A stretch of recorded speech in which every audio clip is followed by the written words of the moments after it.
আগামী জুন মাসের 1 তারিখে সমৃদ্ধিশালী, যাকে জীব বলা হয়, যাকে সৌভাগ্যের কারক বলা হয়, যাকে কর্মকারক বলা হয়, যাকে পুত্রকারক বলা হয়, ধনকারক বলা হয়, সেই বৃহস্পতি মহাগ্রহ গোচর পরিবর্তন করছেন জুন মাসের 1 তারিখ 2026 সাল 1:54 এতে 6টি রাশি কোটি কোটি টাকার মালিক হতে থাকবেন। যে কোনো ব্যবসায় হাত দিবেন, সফলতা পাবেন। যে কোনো কাজ করতে যাবেন, সফলতা পাবেন। 6টি রাশির মধ্যে যেমন বৃশ্চিক রাশির নবম স্থানে বৃহস্পতি উচ্চস্থানগত হওয়ার পরে সৌভাগ্য যোগ তৈরি হয়েছে।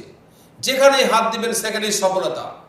অনেক অসম্মানিত ভোগ করেছেন, অনেক অর্থনৈতিক কষ্ট ভোগ করেছেন, সমস্ত কিছুর দিন শেষ। আগামী দিনগুলি আপনার দিন। আপনার সঙ্গে সঙ্গে আরও শক্তিশালীভাবে ফল পেতে চলেছে কে? মকর রাশির জাতক জাতিকা যারা আছেন, আপনাদের রাশির থেকে সপ্তম স্থানে বৃহস্পতি পুনর্বসু নক্ষত্রে উচ্চস্থানগত হচ্ছে। অর্থাৎ দীর্ঘদিন ধরে বৈবাহিক কলহ মিটে যাবে। ব্যবসাতে লস খাচ্ছিলেন, দিনের পর দিন ব্যবসায় লাভ হবে, প্রচুর ধনাগম হবে, বিদেশ যাবেন, একটার পর একটা শুভ সংবাদ পাবেন। আরও কয়েকটি রাশির সৌভাগ্য আছে, সেগুলি আমি পরপর বলছি।